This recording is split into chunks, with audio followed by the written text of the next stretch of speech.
I'm a shareholder. I am too. I invested a lot of money this year. Holy fuck. A lot of money. I hope he's using my money fucking well.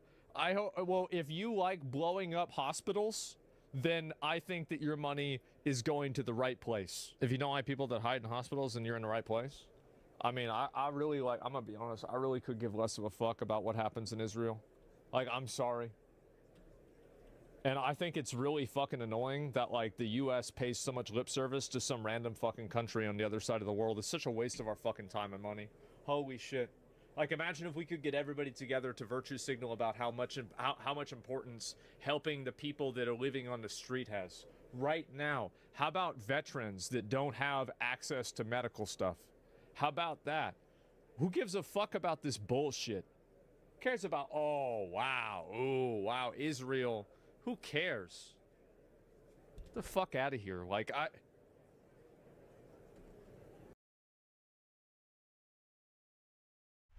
Exactly. What's kind of fucked is we're getting taxed. You know, taxation is supposed to benefit the people, but our tax money is getting sent overseas. Like, that does not help us. Ukraine is no different. I know people don't like Ukraine either. I can understand why people. It was all Mitt Romney. Haven't seen him for a bit. And I'm much more of a fan of Ukraine than Israel. Like, in general, I'm a supporter of Ukraine. In general, not in general, pretty much entirely, I'm not a supporter of fucking Israel. What in the regular account? Yeah, I think so too. Like, Ukraine isn't blowing up hospitals in Russia. That's not yet. iron. Oh yeah, But when I they can do, just then tell I'll say right that away. Ukraine's bad. How Hello, about that? iron brother. How's that sound? You want to agree with that? Hello, iron brother. The U.S. fucked itself by rooting itself in the conflict. What I think in that the a lot of regular the times that the reason why people are like a lot of Congress people are afraid of criticizing Israel is because it gets turned into anti-Semitism. It's because of, like, the original sin of the Nazis that, by the way, I wouldn't really say we, to be honest, Russia fucking stopped. A big portion of that is because of Russia. But, collectively, the world came together and stopped them, right? So, like, if anything, that's not us, we fucking had a war to stop that shit. Russia, yeah. No, bro, like, Hitler tried to march on, like, Stalingrad and shit like that. No, that totally fucked their forces up. It's not even a question. Absolutely. Yeah, the USSR did 76. Yeah, they did a lot. Russian winter is cold. You're uninformed? No, I'm not. It's a fact. Look it up. They're saying World War II was won by British intelligence, Soviet blood, and American steel. I mean, everybody played a part. I'm just saying that, like, obviously, I think it was a major strategic mistake for Hitler to go into Russia. If you ask any historian, they would probably say the exact same. Any normal person would say that was a huge mistake. It was a mistake. Napoleon did it too. How'd it work out for him? Not so good, huh? It's really fucking cold. But anyway, I think that's why people don't criticize Israel as much, is because they're afraid of getting labeled an anti-Semite or something like that. Who cares? Congressmen care. Old people in Congress. Everybody's getting up. That means it's probably Speaker, the Prime Minister of the State of people Israel. that don't know how to work a computer. What in the regular account? When is this gonna stop?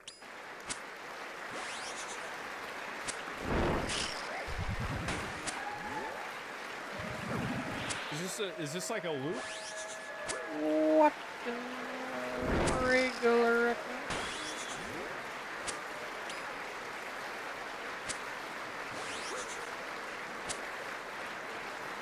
Damn, they really applaud, huh?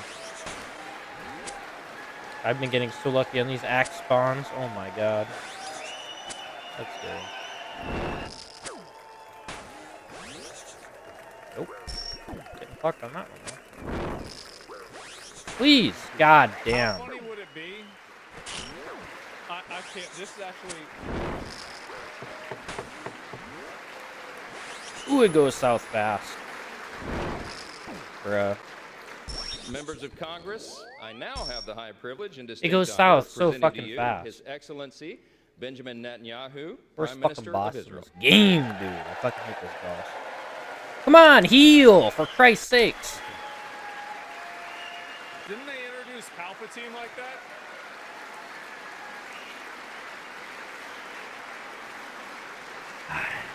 Jesus Christ, what are these people did- that's clapping what I for? thought. Oh my Yeah. God. Like, settle the fuck down. This is such a disgrace, bro. Thank you. Jesus. An hour of applauding. Speaker of the House, Mike Johnson. Senator Ben Cardin. Mike Hunt. Minority Leader Hakeem Jeffries. Senate Majority Leader Chuck Schumer. Senate Minority Leader Mitch McConnell. Senators, members of Congress, distinguished guests. Mr. Speaker, I want to thank you for giving me the profound honor of addressing this great citadel of democracy for the fourth time.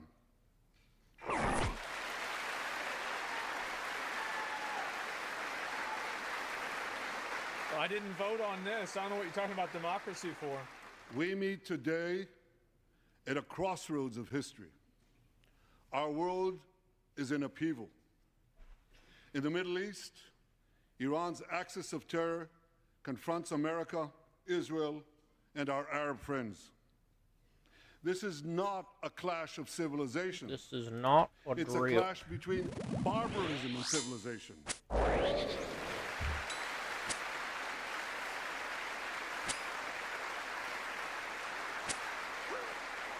It's a clash between those who glorify death and those who sanctify life.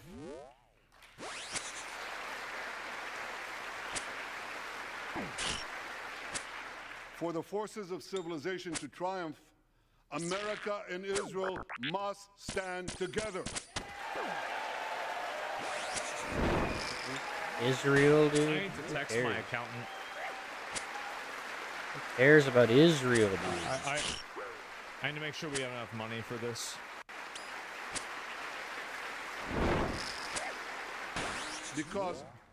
Because when we stand together, something very simple happens. We win, they lose. Israel makes a lot of money. Of course, because we're a national, like a worldwide superpower, and Iran and Palestine is like nothing. Duh. My friends, I came to assure you today of one thing. Oh, fuck. We will win. That's the problem.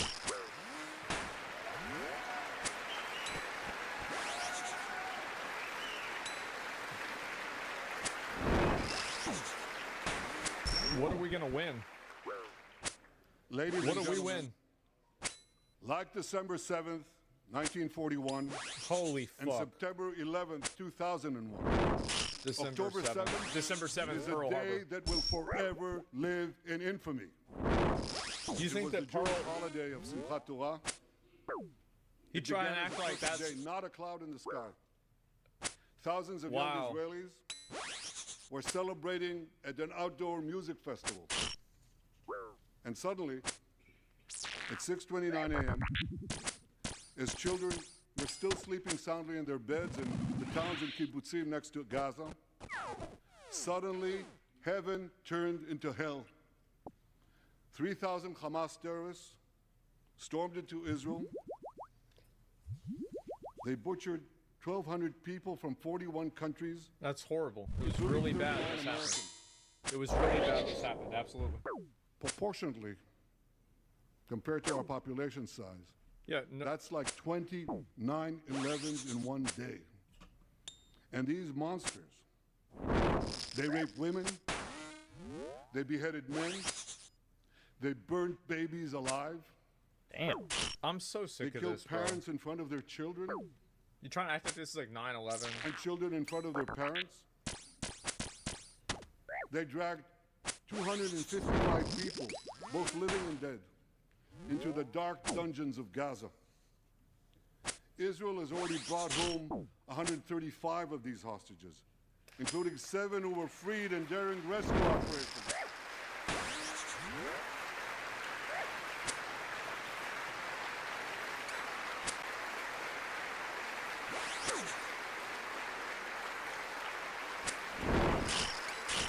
Oh, dude. One of those freed hostages, Noor Gamani, is here in the gallery, sitting near my wife Sarah. Biden wouldn't even get half this On the reception. morning-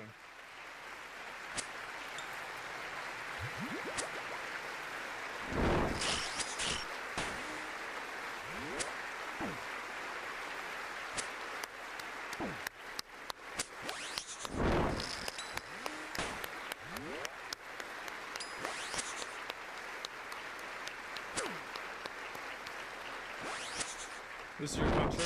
Hey. On the morning Hey. of October 7th, the entire world saw Noah's look of desperation as she was violently abducted to Gaza on the back of a motorcycle.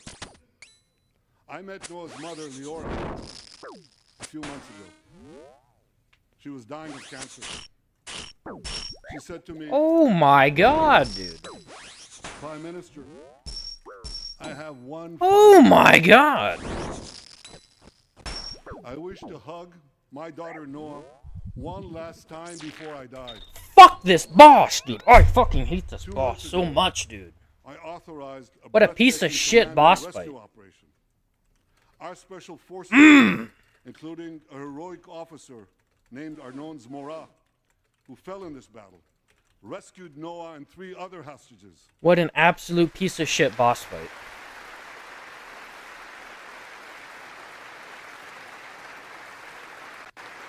Whoever designed this boss fight, please just fucking fire them.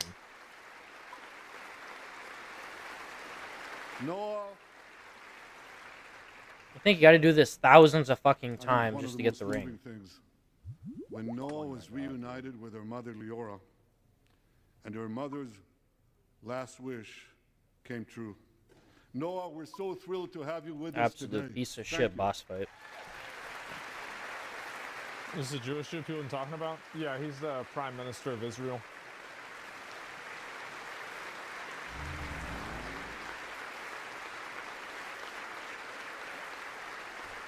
Jesus Christ, all these people do is clap. Like, get to the fucking Many point. hostage families are also here with us today, What a including fucker.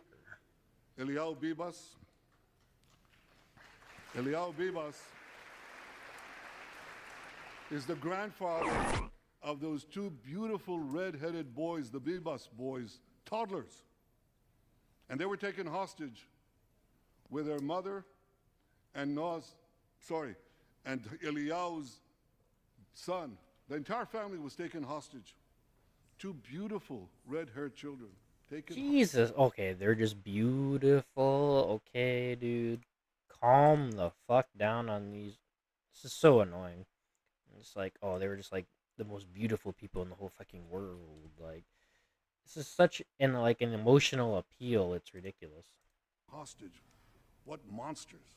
Jesus. And with Christ. us also is Iris Chaim, whose son Yotam bravely escaped Hamas captivity with 2 other Israelis.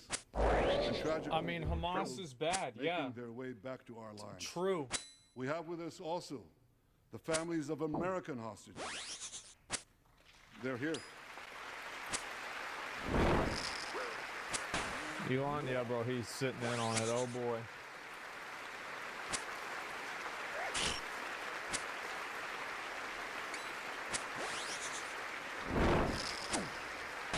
Oh, dude, I can't.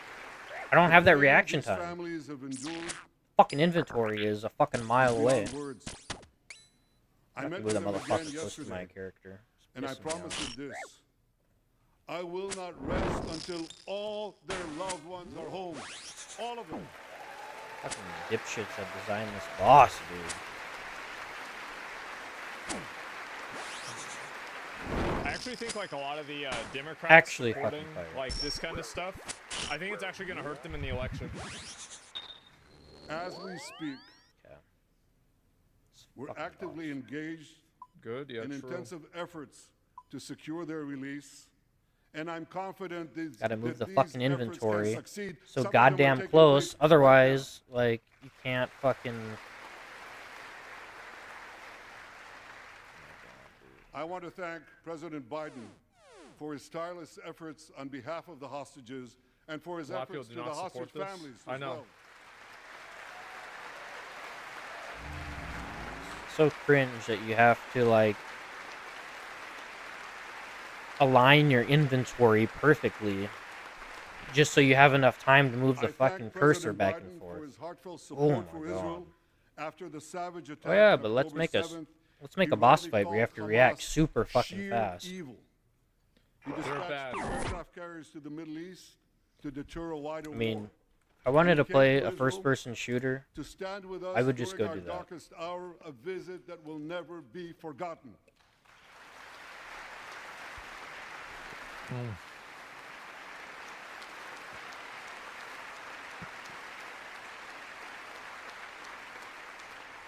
President Biden and I have known each other for over 40 years. I want to thank him for half a century of friendship to Israel and for being, as he says, a proud Zionist. Actually, he says a proud Irish-American Zionist. Okay. My friends, for more than 9 months, Israel's soldiers have shown boundless courage. With us today, Hello, I'm on stream. I don't know who's there. What? with us today Yeah. is Lieutenant Avichai Reuven. I don't know. It's gonna show it on the camera. I have no idea. How could I know that? oh, that's I did, problematic. I was aware, which was Oh my fine, God, that's that's fine. bruh. I'm gonna get back to this. I'm trying to watch this. Okay. Okay, so literally the inventory gets in the fucking Avichai way. is an officer in the Israeli paratroopers. His family immigrated to Israel from Ethiopia. Except In you the can't move early the hours of inventory close October because of the Avichai shit that it heard puts the up on the news screen. You of can't click if Hamas's the inventory's in the bloody way. rampage. He put on his Dude. uniform, What grabbed is his this rifle, fucking boss? but he didn't have a car. So he ran 8 miles to the front lines of Gaza to defend his people. I don't want to listen to this dipshit fucking. Oh my God, fucking milk our fucking tax money for more war efforts. Fuck off.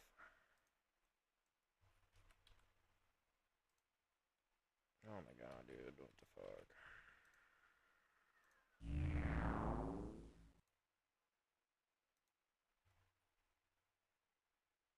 Generation 3 of Pokemon is to this day regarded as one of the best installments in the Pokemon series. Yet despite that, even its most iconic title, Pokemon Emerald, does not hold up near as well as many people think. Today I'm going to be analyzing and judging the major aspects of Emerald, including Pokemon, gym leaders, evil teams, rivals, and the Elite Four. And after looking at everything Thought Emerald was individually, I'm then alright. going to put the whole analysis together and explain my big 3 issues with Emerald. But an important question to ask before we even get into it is, I mean, if you only have 3 issues with the game, that's probably not that bad compared to current gen.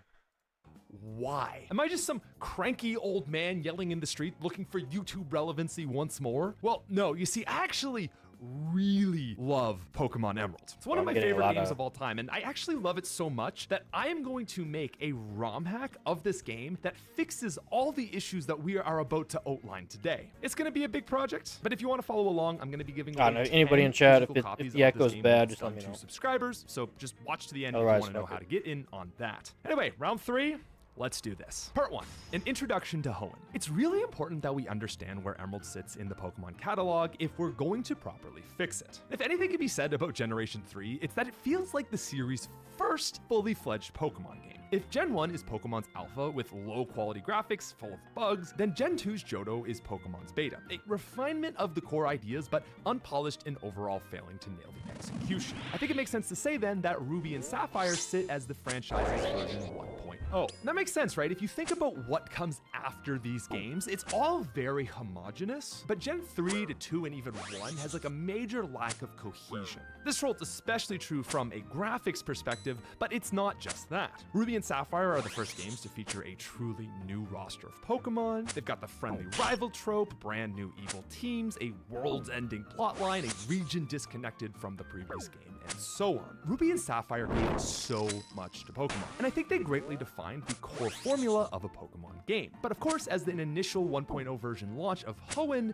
these games were still unperfect. Many of the gym leader teams are tragically built, the evil storyline is unfulfilling, and there's hardly any post-game content. And so if Ruby and Sapphire are the game launch 1.0 version, then we could sort of look at Emerald as the game's first massive update. And unlike Pokemon and Crystal, which updated their generational launches quite minimally, Pokemon Emerald is the equivalent of a remastered nuke. Tiles and caves have been updated, there's optional double battles everywhere, the gym leaders have had incredible makeovers. I mean, Jesus Christ, look at one's Kingdra. Speaking of which, there's actually a new gym leader and champion. There's this guy, Scott. Y'all remember Scott?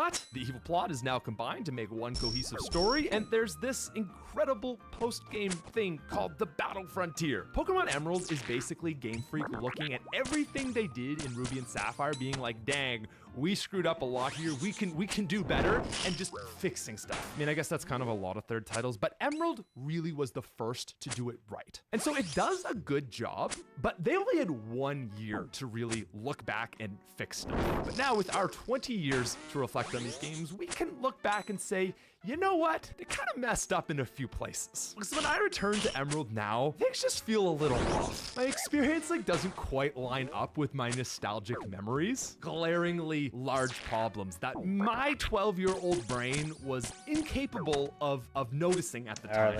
Finishing these games as an adult leaves me frustrated and just screaming, too much water. Unfortunately though, when it comes to Hoenn, water is the name of the game. So ladies and gentlemen, buckle in and prepare to dive a little deeper. Now, all great playthroughs need the support of a strong starter. As we're going to see, Mudkip is the best water starter to date, and you want a chair that is reliable as Mudkip. And that's where today's sponsor, the C7 Flexi Spot, comes in. Now, Squirtle and Totodile were fine water starters, just like maybe your current chair is okay, but it's also possible that your chair just isn't doing it for you, causing back pain or sedentary discomfort. And in the same way that Mudkip is like the GOAT of starters, you're getting the same thing when you upgrade to a C7. Because in the same way that Mudkip supports your early game, this chair has a self-adaptive lumbar support cushion that automatically adjusts as you move. And just like how Mudkip can be optimized to your exact playstyles and preferences with DMs, the C7 can adjust in all directions to perfectly fit your height and weight. It also has a forward-leaning position, and the 20-inch seat even allows you to sit cross-legged. And even better than shiny Mudkip, it comes with a multitude of amazing colors. It's available in both mesh and foam options, and there is a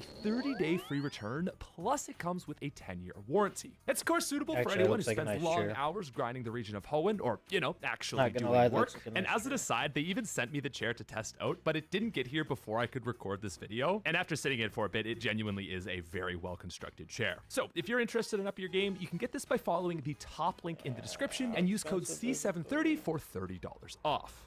Part 2. The starters. As your first companion partner, starters are possibly the biggest defining feature of a new generation. And so I think if we're going to start anywhere, we should start from the beginning, where the game sees the series professor being attacked by a level 2 Zigzagoon. Now, what I love about this scene is that it makes for a much more compelling starter selection than the previous games. Rather than making your choice in the safety of a lab, the game has you do it under pressure. And I really love this because it adds a bit of affirming weight to your decision. It's not just pick which one looks cool, but being forced to pick under pressure really affirms that decision, and I don't know, like maybe it makes your bond with your Pokemon stronger. Unfortunately though, I'm not a nerd. I'm an experienced ass player, and I know that there is only one right decision to make for your starter in Hoenn. And despite my love for the cute little guy, Mudkip is actually the very first problem with this game. And I should preface that it's not like starters have ever been balanced, but compared to the first 2 gens, Generation 3 flubbed starter selection in a very different way. In Generation 1, Bulbasaur was clearly the easy early game pick, and this effectively acted as the game's easy mode. This was fine though, because eventually all 3 starters would grow into their own and become powerful. Now in Generation 2, all 3 starters were unequal again, but this was more so in a sense that one was bad and the other two were good. Generation 3 has a much different approach, and I really think it hurts the game. The first thing that Hoenn does different is give their starters very useful secondary typing. Outside of Poison and Flying, which do absolutely nothing for Venusaur and Charizard, the starters had all felt very ingrained in their main type from the elemental trio. So, you know, adding a cool second type seems like a pretty good idea. The adorable baby chick turns into a badass firefighting chicken. It's still chicken. The tadpole frog looking thing gets ground type and turns into a destroyer of worlds. Oh, and this derpy looking green guy? Oh, you fool. You utter moron. What are you, a 12-year-old? You thought the grass starter was also gonna get a cool second type? Oh no, no, it's just grass. It's grass and nothing but grass for you, buddy. So at even the most basic glance, it's clear that the 3 starters are not given equal treatment. And this might lead you to believe that it's just another Johto situation where 2 are good and the grass is once again bad. That is, however, not the case. I think the most broken thing about Mudkip is that it only has one weakness in grass type. And that still could have worked, given that there were certain checks and balances added to the game. You know, like grass types. In the entire game, there are 4 Pokemon on major teams that can hit Swampert for super effective damage. Furthermore though, Swampert matches up really well against the gym leaders, evil teams, and Elite 4. It can basically hit every major trainer but like Gym 2 and 8 for super effective damage, and a lot of that is Stab, Surf, and Earthquake. Like, it's not just the best starter, it's the best Pokemon in the game, period. Swampert is so seriously good that it hurts the starter selection, because when you don't go with Swampert, you have this sense of foregoing, you know, the best Pokemon in the game. And I suppose that, you know, like if the other 2 starters were still quite strong, that might still work, but this is also sadly not true. After Torchic gets fighting for the first Rock Gym, it really just can't do much more. It kind of gets its ass kicked in the Brawly fight, then it gets its ass handed to it in the Watson fight, and then despite having a resistance to fire, is out here getting one-tapped by Flannery. Oh, and then despite having type advantage over Norman, gets absolutely dusted. And this is the better half of its gym performances, because after that you've got Winona Flying, then Psychic, and then Water. Now sure, Blaziken does come back pretty hard for the Elite 4. I mean, at least until Pokemon Emerald adds a Water champion, and it also, to be fair, has a very solid performance against the evil teams. So it's bad, but yet somehow, someway, Trico is arguably worse. Trico matches up genuinely great to Roxanne and Tate and Liza, but that's kind of it. Like, there are 2 major trainers that specialize in water, and it's bad against both of them. The only thing that's menacing on Juan's team is a Kingdra, which knows Ice Beam and destroys Sceptile, and then Sceptile has one good matchup in the champion fight. Even worse is up until level 29, you're hitting everything with Absorb. I mean, its best move is 70 power versus Swampert's 95 and 100, or Blaziken's 90 and 100. And let me say it again, you also don't get a second type. So hopefully I have made a compelling case as to why these starters are unbalanced. But is that an actual problem, you might ask? Do they need to be balanced? Honestly, no, they don't. The real problem is in how wide the gap is. If Bulbasaur, Squirtle, and Charmander acted as an easy, medium, and hard mode, Mudkip and Emerald is basically Super Weenie Hut Jr., with the other 2 starters then being hard mode. And while the starters are very weirdly balanced, this is far from the only set of Pokemon that see this. Part 3, team building and Pokemon balance. Your options for team building are another feature of Gen 3 that is integral to its design. There is basically one small group of Pokemon that work really good for playing these games. This is the group of Pokemon, like, you know exactly which ones I'm talking about. When we think about how we used to play Emerald, we think of that team, right? And we think, yeah, that was great. But if you ever have played Emerald with not those 10 Pokemon, it's a very different experience. The options fall off quite drastically, and there's not really a rhyme or reason as to why some Pokemon are good and some are bad. To give you a really simple example, let's take a look at the Gen 3 bird Pokemon, Tailo and Swablu. Tailo is available at the start of the game, evolves at level 22, and gets its first strong flying move, Wing Attack, at just level 13. For context, that is so far above and beyond what we saw in the previous games. And it does show the series finally starting to evolve towards accepting good moves as a standard. The problem in Emerald is that this treatment has not yet become uniform. Comparatively, Swablu is caught all the way after the 3rd gym, evolves at level 35, and is stuck with the move Peck forever. Or, you know, at least until the 5th gym when you get Fly. But let's take another example with Kirlia. It's got low stats, but it does at least get a crazy early Psychic at level 26. Comparatively, Grumpig and Alakazam get it in the late 30s. Now, things may not be perfectly equal here, but given Kirlia's relative trade-off with bad stats, it does actually make sense. But how about Solrock? Never learns it. Meditite? Never learns it. Surely, after 3 generations, Staryu never learns it. And guys, I could and will go on and on. Nuzleaf, that's right, Nuzleaf never learns a single grass move. Dusclops never learns Shadow Ball. Mawile, where are your steel moves? Manectric, no Thunderbolt. Ninjask, have you forgot about your bug and flying moves? Like, it's one thing for us to clown on Gen 1 learn sets, because those were the first games. But we are in the 3rd generation.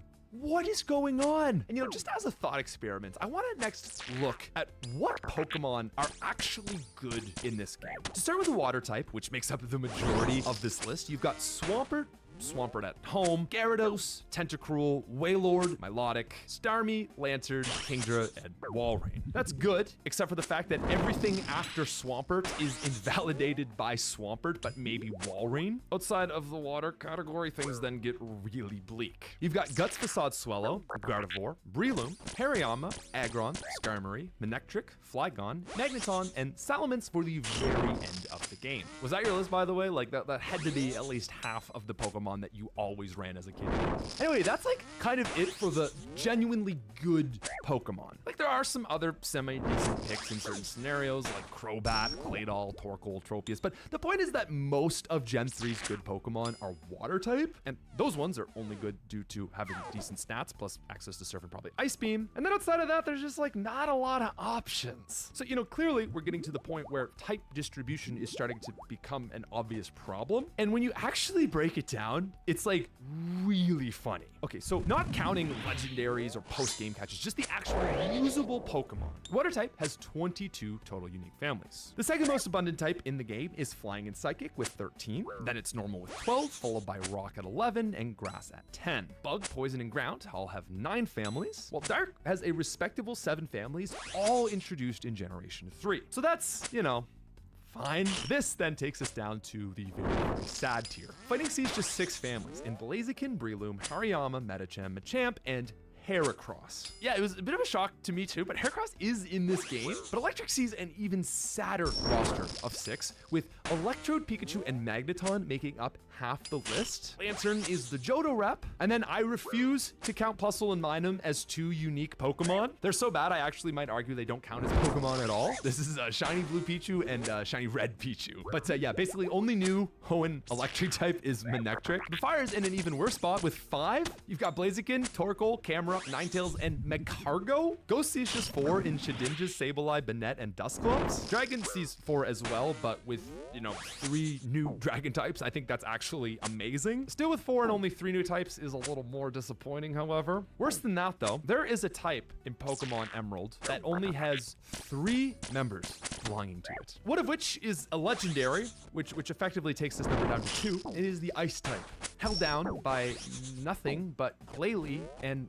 Walrein. And so, on top of poor move balance, poorly statted Pokemon, the third and final issue of team building and Pokemon balance is just in the actual distribution itself. These 3 things sort of come together, and it makes Emerald like this just purely uniform experience where every single kid remembers having a Thunderbolt Gardevoir. The problem being is that if you ever try to use a Pokemon that you actually just like and it's not one of the good 10, you just have a very bad time. And even worse is all these issues kind of come together to make another big problem in the game, which is the actual opponent teams. Part Hoenn. Gym leaders. Roxanne is the game's first gym leader, who some may say specializes in rock type. However, it's hard to tell, as this may in fact just be the Geodude gym. Rustboro features 8 Pokemon, and of which 7 are Geodude. Now overall, Emerald did do a really good job of revamping Ruby Sapphire's gym leader teams. With Roxanne though, they just gave her another Geodude. And so as far as building an interesting roster goes, Roxanne's a bit of a problem. And guys, it's important to remember here, it's not Geodude's fault, but actually Game Freak's. Many rock-type members of Hoenn just simply aren't suited for the first gym. Relicanth, Corsola, Magcargo, Lunatone, and Solrock are all single-stage rock types that have way too high stats. There are, however, still some better options than Geodude. There's Rock Steel Aeron, who is still weak to water and fighting. There's Rhyhorn, which hardly has better stats than Geodude and never appears in the game. And you've also got the 2 fossils, Lileep and Anorith, who's, by the way, bug type and grass type second typing. Like, that would have been so cool, you know, because then you couldn't just spam a water or a grass move. Crazy. But no, they just Geodude.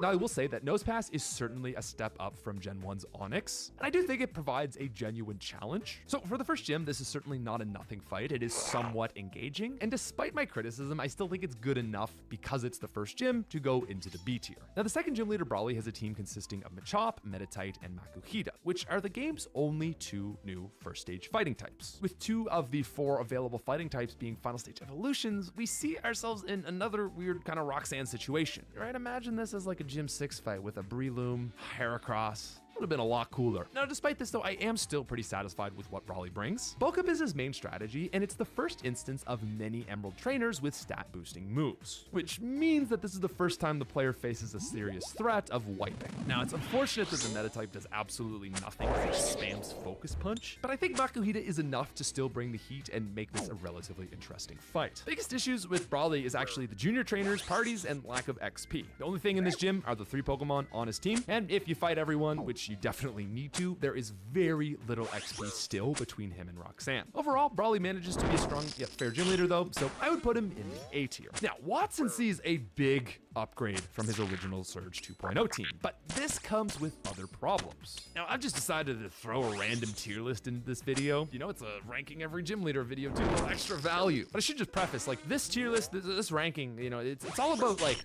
what fight is fun? To me, fun is just a thing of, like, is it engaging enough that I have to really think, and thinking, am I rewarded for my decisions? Difficulty is very important in the fun components, but there's fair difficulty and unfair difficulty. And as soon as something starts to feel unfair, it becomes very unfun. Watson is an example of a gym leader that is difficult, but not fun. First, the Voltorb has self-destruct, like 6 levels before it actually learns it, and with such high speed, it's just very likely to wreck one of your Pokemon. Now, the first Manectric is totally fine, but the next absurd thing is Magneton. It's incredibly underleveled for its Evo, and it isn't even the gym's ace. Now, I get that Manectric should be evolved. This is the 3rd gym. We probably want a final stage evolution, but why do you give that to Magneton as well? Manectric is very strong, and if you don't have a ground or grass type, the only Pokemon which can take more than 2 hits from its shockwave is a level 24 Hariyama. And that just sort of makes us beg the question, why is this team so strong? Well,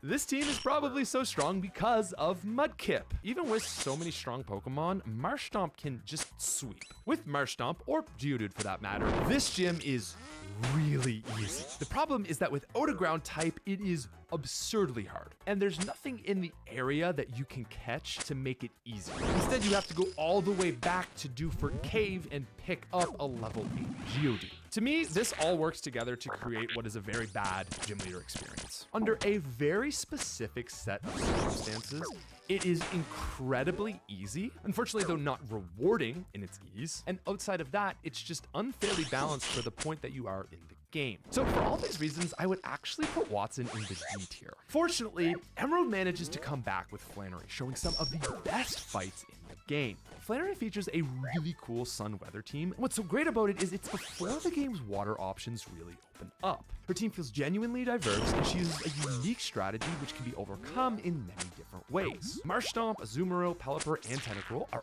all solid water options, but there is, again, not an overabundance, and more importantly, no Surf. There's also other non-water options to help, like Torkoal, Numel, and Geodude. And you have been given a Rock Tomb TM, so it's not like you have absolutely no answers against her. It's similarly difficult to Watson, but the thing is that it provides many more ways to win. The Sun plus Fennery's White Herb Torkoal makes her very threatening, but there are many readily available options of how to play around it. It's a very rewarding gym, and so she's the first of 4 trainers that I would place in the S tier. And following her up is Norman, who is once again an incredibly hard challenge that has many ways to beat him. First of all, I love the team. The inclusion of both family members, Slacking and Vigoroth, actually makes sense here, as they feel like genuinely different Pokemon. Linu is terrifying with Belly Drum, and even Linda the Spinda somehow manages to feel at home here. Now, with 670 base stats, Slacking is obviously the terrifying member of the group, but the key thing is that its Truant ability makes it a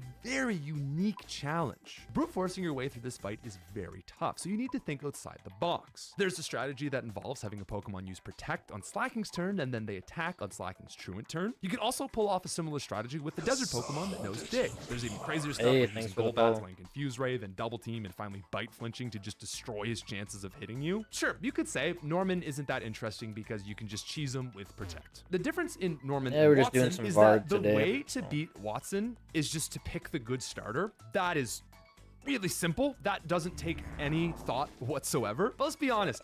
How many of us were smart enough at 12 to think of using Protect strats? That's really the key difference in why Norman works so well and Watson doesn't. Norman is another just banging fight. I gotta send him to the S tier. The 6th gym leader, Winona, is unfortunately a step back, however. To start, her Swablu lead gives players free reign to set up, and it's especially frustrating when you realize it was swapped from Swellow in Ruby and Sapphire. Even worse, Tropius shares a 4x ice weakness with Altaria, and its Sunny Day works against her Water Pelipper, which is of course the next Pokemon out. Pelipper also just kind of sucks with Water Gun and Protect with no stall strats. Skarmory is a solid member of the team, but it's really Altaria that carries here. Dragonance Altaria is a threat, but it's just not enough for this point in the game. The last 2 gyms have featured these really cool fights that are more than just a mono-type challenge. They bring a seriously unique addition to the fight, and all Winona has is a Pokemon that can set up in Sweet View, which, you know, is like Gym 2 energy. I feel like what this gym really needs is like Tailwind or something, but especially coming off those last 2 fights, you know, the bar has been set. Winona, you don't reach the bar. To the C tier you go. From here though, we've got Tate and Liza, and oh boy, do things pick up. So first major double battle of the game, and Game Freak is just like gloves off.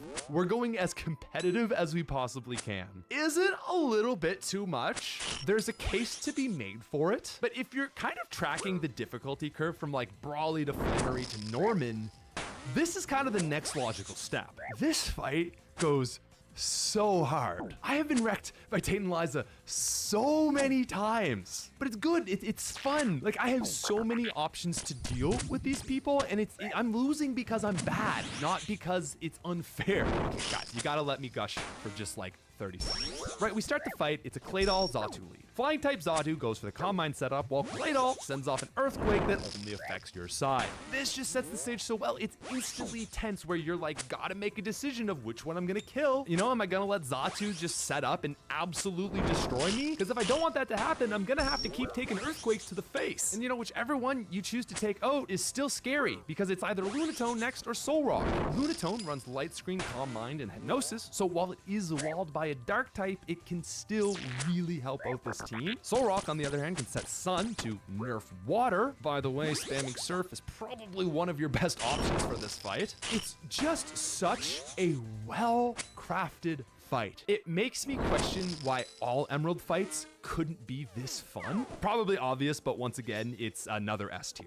Juan is a little different though. So in Pokemon Emerald, Wallace, the 8th gym leader of Ruby and Sapphire, moves to champion, and his mentor Juan, who is also a water specialist, fills the slot. Now, before we even get looking to the team, this is just a huge problem. You've got the 3rd Elite 4-member Glacio with 3 water members. You've now got a water champion, considering also that Team Aqua is in this section of the game, and now you've got a water 8th gym leader. Water is just bloated. And I'm a little sponge, and I'm just waterlogged. I can't take any more water than this. And honestly, Juan, this is stupid. Let's just get into it. I think my least favorite thing outside of Juan's water bloat is that he doesn't even have a unique or compelling team. Like, how can you make an argument that this is anything but a collection of 5 randomly chosen Pokemon? Like, I think people want to say that this is a contest-based team. Here's the thing, Juan. This is a Pokemon battle. Okay, so Juan has a Love Disc to set, which is hilarious, but this is his one unique Pokemon. Whiscash is seen on Wallace's team, Crawdad is on Sydney's, there's 2 Celios on Glacia's, and Drake has a Kingdra. There was just no way that Juan could have worked. Because you have a water champion, you simply can't make the water 8th gym leader compelling. He's not gonna get the Pokemon that you want to give him, and he has to be noticeably worse. Otherwise, he would outshine the champion. Yet despite this, I still have a whole other paragraph of issues with Juan. Let's talk about the Kingdra in the room. With only a dragon weakness, double team and rest, Juan's Kingdra is really hard to kill. Especially with that Chesto Berry to instantly wake up on the first rest. This is a cooked oat ace. If that was it, I would genuinely say, fine. At least he's got one good Pokemon. The problem though is not Kingdra double teaming twice and then healing up with rest. See, Juan has 2 hyper potions, and it's the instances where you have to then whittle Kingdra's health down 3 more times while it has a 25% chance to be hit after 6 double teams. Remember I was saying, like, I want to have fun in Pokemon? Not fun. Not a good time. Unfortunately, this little mishmash of stuff going on kind of results in it being my least favorite fight in the entire game. I hate Juan so much that I will go out of my way to just pick up a random Gyarados from a Super Rod, spam Dragon Dance 6 times on the Love Disc, and just sweep. Because otherwise, I'm just gonna have a bad time. And it's not even like it's the major water trainer, so like I'm not even missing out on a good time. It's so stupid. Look, here's the key points. Emerald's gym as a whole are a very mixed bag. They're at their best when their monotype strategy is accentuated with a second unique defining experience. You know, a fire team in the sun, a competitive psychic double battle, or simply just a grossly strong normal Pokemon that can only attack every second turn. Emerald's gyms are at its worst when it's featuring bland, uncohesive teams or providing the player with just an unfair and frustrating challenge. The gyms attempt to set a precedent of extremely powerful teams with really the first instance of genuinely competitive movesets. Unfortunately, not every fight can live up to that standard, and there are even worse situations than with the gym leaders. Part 5. Team Aqua and Team Magma. Despite my criticism, the Emerald Gym League at least manages to almost always be interesting. This cannot be said for Team Aqua or Magma. We first fight an Aqua Grunt in Petalburg Woods, and it's a nice introduction. We then see Aqua again in Slateport, and it's nothing crazy, but, you know, still the early game. From there, it's Mount Chimney, where we're introduced to Team Magma, and we get an admin and maxi fight here, which is the first inklings of anything serious. Next, it's the Weather Institute with Admin Shelly and just 2 Pokemon. And see, if I look at the challenge that these sets of teams provided, you know, compared to say Ruby and Sapphire Gen 2 or Gen 1, it's an improvement, but compared to the challenge that gym leaders are providing at this point, these fights are nothing. And it's the next 4 and final segments, I think there's 4 that are forgettable, but anyway, it's the last stretch of the team arcs that are garbage. Because through the corridors and walkways of the Space Center, Aqua Hideout, Magma Hideout, and finally Seafloor Cavern, the grunts are garbage. It's like every corner, you're running into Zubats and Puchienas 15 levels past their evolution. And it's really interesting because this kind of relates back to type distribution. As we stated before, there's only 5 fire families in the game. Now, Blaziken is a starter, so that can't be featured. Torkoal is Gym Leader Ace, so that's out too. But for some reason, Magcargo and Ninetales just don't want to appear. As for more ground-focused Pokemon, it's really just Baltoy. And outside of that, the only other Pokemon featured in any Magma fight whatsoever is from the Zubat and Poochyena line. And if you're expecting Team Aqua to be any better, it's actually worse. Despite the 22 water families in this game, the only Pokemon families which appear on Aqua teams are Poochyena, Zubat, Carvana, and 1 single Wailmer on a random grunt. And again, that is every grunt, every admin, and Archie. 3 Pokemon for the whole team, and basically 5 Pokemon for both groups together. Like, I guess on top of just some bad type distribution, it was about them not wanting to make some Pokemon appear evil. But it's like, dude, Aqua could easily have run, I don't know, Gyarados, Golduck, Tentacruel, maybe Crawdont. Same can be said for Magma. Where is Geodude, Sandshrew, Trapinch, Claydol, Rhydon, Donphan, Magcargo? There's so many stylistically appropriate choices here, but instead the evil team sections of the game do nothing but destroy Emerald's pacing. The grunts are utterly useless, and the major fights just don't have the weight to really make the segment rewarding. Like, both Maxie and Archie's teams only have 3 Pokemon, and it's of course Crobat and Mightyena, and then either Sharpedo or Camerupt. They have the best music in the game and couldn't even make good teams in the 3rd title. Just send them to the F tier. Part 6. The Rival. Arguably the only part of this game that feels more half-baked than the evil teams are the game's rivals, Brendan or May. Now, outside of being helpful and actually kind, the game's rivals fill a very similar role in the early game. They follow the classic pick which strider is strong against yours trope and provide some early game fights. It's as the game goes on that the rival starts to get a little different. Like, check out this team. It's what, from about halfway through the game. Does anything look weird to you? Well, this was actually a little trick, because the team you're seeing on screen is actually the rival's final fight. This team is fought after getting 6 badges and is the climactic finale to your rival. 4 Pokemon and an unevolved starter as an optional battle in Lily Cove. Now, I know what you're going to say. The rival's character arc is supposed to show them growing out of battling and getting more interested in completing their Pokedex. And it's true, after this fight, they basically say they're not really interested in battling and they're gonna head back home. Personally, I think this is an admirable and appropriate direction to take with this rival, but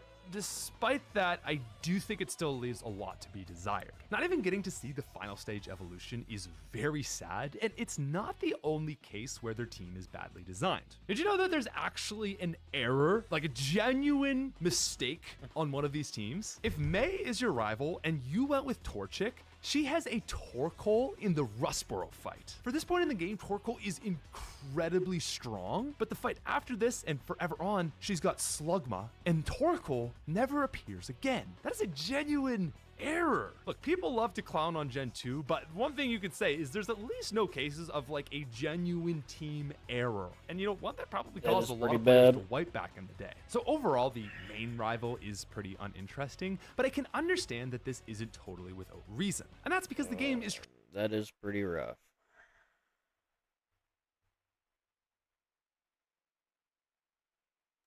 You'll feel vindicated? That's right. That's right. I'm ready to be vindicated. Do you remember when I said that about Lords of the Fallen? And I was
right about everything that I said, and they went back and they changed a lot of things that I complained about, and the game is basically dead after it came out, it's because I was right all along, and everybody was trying to tell me I was wrong. Like, I'm 100% right on this shit.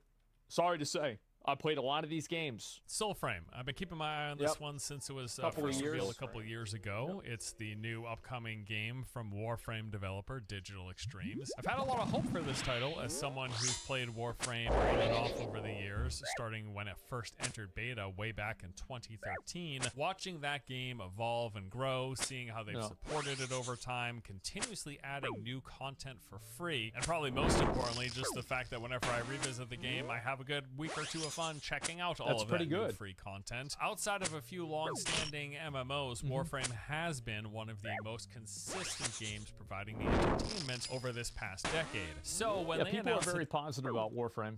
they were making a new game that was sort of like the inverse of Warframe in terms of its tone, setting, and gameplay, while still also leaning into their strengths as a developer. Yeah, that got me interested. You'll no doubt see and feel some similarities between the two. There is certainly visual and style through lines, but there's also quite a bit different. Warframe is sci-fi, Soulframe is fantasy. Warframe is a lobby-based multiplayer game. Soulframe will be more open shared world, almost MMO-light. Warframe's combat is fast-paced, twitchy, and focused on shooting, whereas Soulframe's combat is going to be slower, more heavy, and focused. Soulframe's combat is twitchy too, but it's not supposed to be. That's the difference. On melee and magic. And topping it all off is the fact that Soulframe leans into this whole like one with nature, friends of the animals, Princess Mononoke inspired setting and world, which I really, really dig.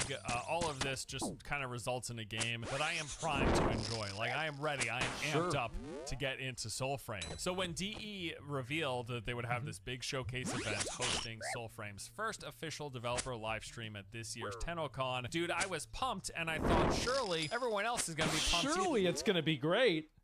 We're all going to be super excited to get this like new fresh look at Soulframe. This game's coming out soon, right? Everyone's going to be excited, hyped, super pumped for this game. Well, that's not exactly what happened. In fact, after the reveal of this new extended gameplay footage, many people were very much not pumped. Quite the opposite, in fact. There were a lot of people actually who were really mad, and they blamed me. They said that actually the game is great, and it's just Asmongold who's already ruined the game.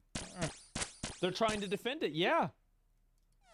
Just about every discussion thread that because I read I watched online, it when it the came comment out. sections were all predominantly negative. And Absolutely. the gameplay video My itself fault. was not only full of negative comments, but also sits at nearly a 50% dislike ratio. It's my now, fault. even assuming that there's like a bias towards dislikes from the people who will download a extension for Chrome that shows YouTube dislikes, I can tell you from my own channel, from my own experience, that it's never that far off. Like maybe it's off by a few percentage points, but not very much. It's typically in line with what the actual video stats are in terms of what you see in the extension, at least from my own experience, from my own channel. So what is everyone so upset about?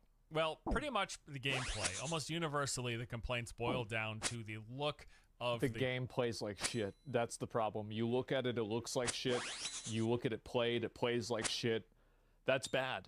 Game. Here's some examples. I really hope this is still in very early development. The fighting and combat looks very rough. This can't be released with the current animations. They are honestly extremely subpar and thoroughly unenjoyable. Really digging the knife there. So basically, Warframe devs don't know how to do melee combat. They can't do ranged combat either. The ranged combat in this game was garbage. Like, what are you talking about? It's not like the ranged combat was good and the melee combat was bad. They were both bad. One that personally made me chuckle a bit was this one that said, imagine being watched by all your ancestors just to miss that backstab with that animation, which is referring to one of the very first moments of combat actually showcased in the recent video, where the character goes up for the backstab and completely misses the target. Now, the animation starts fine, but then the sword somehow ends up far away from where it's supposed to be. It just looks like cheap garbage. It does. And I think that I am astonished that the developers thought this would be a good idea to show. And I think this is really what the issue is that this game had another preview 10 months ago, and the combat was just this bad. It was bad then, it's bad now. So in 10 months, you haven't made this any better. Why would anybody assume it will be fixed by release? The back, but to the side of the character. And that's just the start of things, really. Now, I gotta say, after watching back this showcase several times, I don't think these complaints are unjustified at all. Parts of the combat and character movement in particular do look pretty rough. Now, it's not all bad, but enough of it is clearly bad. 95% of it is bad. Like, I would say the game, I would say 100% of the combat is bad. I think the environment is like about average. The only good part about it is the animations of the animals and being able to go into the other world while you're in the game. That's it. That it's worth mentioning by quite a few people, because there's been quite a lot of complaining, and the video has about 50% dislike ratio. So here's some examples of, I think, the things that stood out the most to me, where I think a lot of the criticism is coming from. So right away, you've got that very first encounter, right? The character goes up, they go into a stealth animation, they sneak around the back of this group, goes in for the backstab, and it does connect, mind you. You can see it. The NPC reacts, and the NPC loses health, but then the animation just completely whiffs it, like ending up beside its target rather than inside of the back of its target. I don't know how this happened, but it did, right? So completely whiffed backstab animation. Okay. Shortly after that, we then see the character. DE are really likable guys. You just have to let them cook. This is what they need to hear. I mean, I really hope so. Because, like, this just looks... it's so problematic. The combat looks like it was made for a kid's show. No, it would be better. To do this dodge roll, and there seems to be a sliding of like a few extra meters further beyond the distance of the actual roll animation itself, as if the character is like gliding on ice. The whole thing feels off, and there are moments like this all throughout the video where the movement looks very floaty. The character is sliding around, and so are enemy NPCs, and I think this is probably one of the... It looks like one of these soulless like Unreal 5 tech demo Souls-like cash grabs that you get a new one every month of. That's what it feels like to me. Primary points where the complaints about gameplay is stemming from. Something about how the character and the enemies move at times feels incredibly disconnected from the environment. There's like a lack of groundedness to the whole thing. But you know what this movement reminds me almost exactly of? Warframe. Surprise, surprise. This sliding movement of the character looks and feels almost identical to what you see in Warframe. I just think that it doesn't much... Yeah, and Warframe is trash. Matter to people in that game, since the pacing of the movement is so fast. Your character sliding, double jumping, flying through the air at high velocity, rolling all over the place, doing ninja moves off of the environment. Can I just be honest? I don't think this looks very good either. It doesn't. Now the game could be better. But if I look at this visually, this looks very not good. Like if I saw a trailer for this game, I would think to myself, nope. Environment, sprinting, dashing, dodging everywhere. Just the speed of that game is so quick that this sort of gliding and the floatiness is almost a feature of the movement, not a problem with it. But in this slower paced setting, sliding all over the place, far beyond where the animations would naturally place the character, it does look very out of place. It just looks bad. And again, I think this is where a lot of the criticism and complaints about this doesn't look good. I think a lot of it is stemming from that. But that's not everything. There were a few other parts of the gameplay sequence that looked off-putting that I think are also raising a lot of criticism. Like in the player's first encounter with the boss Nimrod, we see them do a double jump and fire off a boat tack from mid-air. Now, after landing, all of a sudden the camera is just right up on the player, like allowing for barely any awareness. Am I the only person who has never played a game where the camera being that zoomed into my character has improved my experience of the game? Because I feel like any time that I play a game like that, it always is fucking annoying.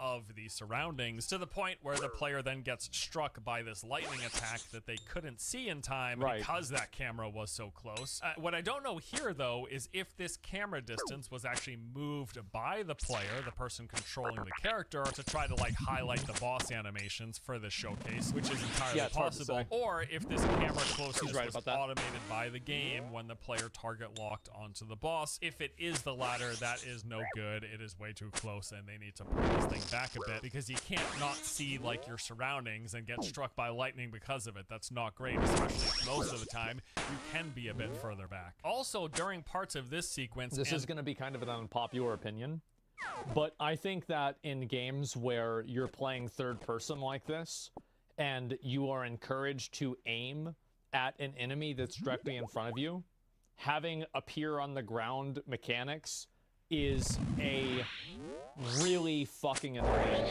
like, difference. It's so fucking obnoxious when you have to aim at something and shoot it, but you also have to look under your feet to make sure that things aren't underneath you.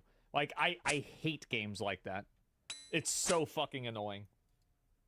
Following encounters with the boss, it's just hard to make out what's even happening. Now that is partially because the camera is so close, but then also you've got things like the fog, the haze, the lighting effects, and lens flare from attacks from both the boss and the player that just really clutter up the whole thing. Certainly this video's bitrate doesn't help much either. That's a bit of a mess. It's like the bitrate and the compression and processing that happened on YouTube. I don't know. This thing is like a blurry mess across the board. That doesn't help. You can look at plenty of other games.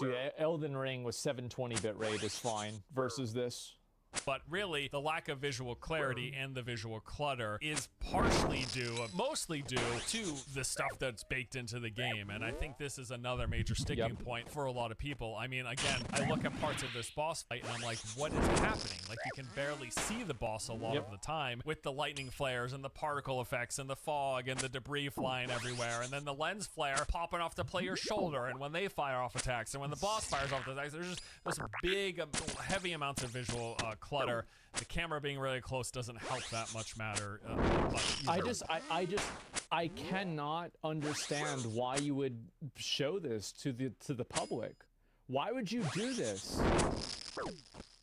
But yeah, as mentioned earlier, though, I don't think it's all bad, and I do think many parts of the combat look perfectly fine. For if not lulz, actually good. I hope Particularly so. the player making attacks, the blocking, the shield slam. Like, yes, it could use a little more oomph. There's a kind of lightness to it all. We could get a more sense of weight would be nice. I do think there was definitely some alignment issues, but this portion of the gameplay, a lot of those basic fundamentals of combat seems decent enough. Again, I really think the biggest issues and where a lot of these complaints are stemming from are mostly that floaty on ice feeling of the character movement, which just feels right in line with what in my opinion, that's the cherry. That's the last thing. Like, yes, obviously that's bad, but there are so many other issues that I didn't even think of that. Familiar with in Warframe, that heavy amount of visual clutter not helped with the camera being up so tight for parts of it, and then a few standout rough animations. There was some stiffness to the character, like the character sprinting speed. Funnily enough, I thought the jogging animation looked good, but once they went into a sprint, it's like it was a robot all of a sudden. And that backstab animation completely whiffing. And there was a few others in there, like the character lining up attacks and like their feet sliding. But again, that kind of goes into the movement thing. And I do wonder, there's a connectedness between these two games, but they are running their own set of animations. They've got an entirely new animation system that they're using for movement and combat. The developer has talked about this, but clearly running on the same engine and I guess running off the backbone of Warframe, there is a big cross-pollination happening. Here's the thing, is that if the game doesn't play well, then nobody is going to give a shit. Like, if you tell somebody, oh, like this is an issue like with New World, for example. It's no secret that New World is on an engine that's called Lumberyard that had a lot of setbacks and liabilities with it. And nobody cares about that when they're playing the game and the game is bad. So you can't expect people to be like, oh, it has this engine, that means it's dysfunctional. Nobody is going to think like this. Happening here, and that floatiness to the movement is one of the biggest, most obvious indicators of that here. Yeah. Because, that looks just like a lot of the movement in Warframe with your character sliding all over the place, but it just kind of works in that game, right? Yeah. I think because of the pacing, because of the speed. Now, that is the stuff that really stands out to me. Who said that? People in the community. The bigger issues, on the where, Reddit. again, I think a lot of the criticisms and complaints are coming from this gameplay showcase. Now, all that said, allow me to engage in a bit of copium here, okay? Partially because of DE's track record, supporting and updating Warframe for going on 12 years now. This game continues to be one of the most popular ongoing live service titles. It is consistently in the top 20 concurrent players on all of Steam. Not bad for being over a decade old. That certainly goes without saying. But then also because I love so much of what they've shown, like beyond these issues with gameplay, pretty much everything else about the game I think looks great. The setting, the tone, and the world building. The characters, like that cute little turtle that we saw in the last gameplay showcase. The new Rat Queen, I think she's awesome. She's good. And your giant wolf companion. The style and appearance of the environments, like the player character and the NPCs. For me, a lot of this stuff, they've just knocked it out of the park. Like, so much about what they've shown of Soulframe is right up my alley. I think it's like okay, right? I mean, I'm not massively sold by it, but I think it looks great, right? It's not necessarily like super like my style, but it's close. It's like a 7 or an 8 in terms of style for me. Can't wait to try this game out. But the gameplay is pretty much number one, top of the list of priorities of importance for me. So I am hoping that they take this feedback, that they improve on the issues that people are pointing out, but maybe that they take this feedback, priorities of importance for me. So I am hoping that they take this feedback, that they improve. Why?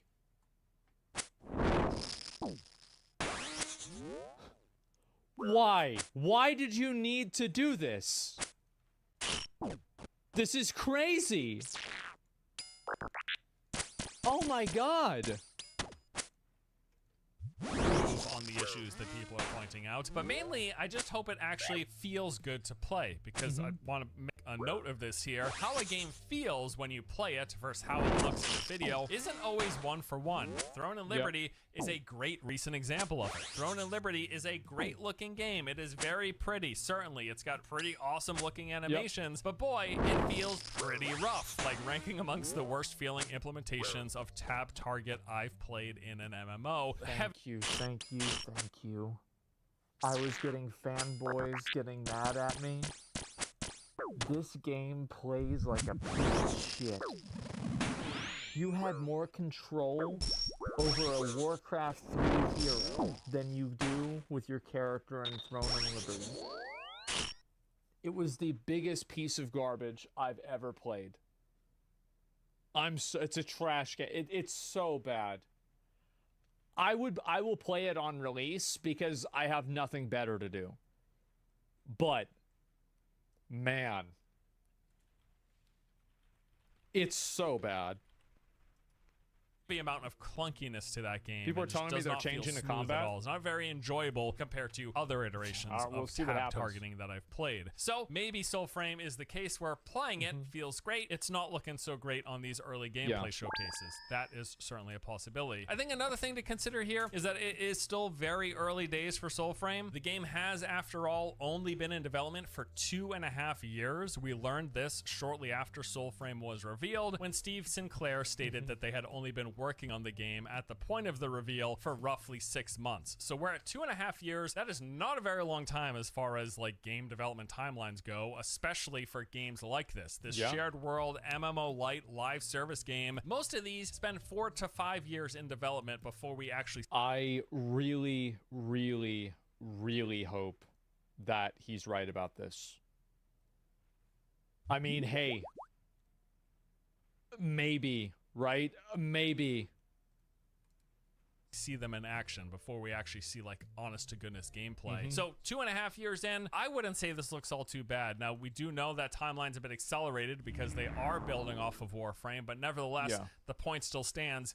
It's pretty early days for Soulframe. You could argue they shouldn't have showed it this early. Can we think of a game that's changed its combat in a massive fundamental way in the trailers for the game versus the release? Because, like, I'm trying to think to myself, Warframe for sure. Yes, I didn't play that one, so I'm not sure. The Witcher changed a bit. I've just never seen a game that came out, or sorry, that got announced and the trailers combat was awful, and then the game came out and it was way better. Like, from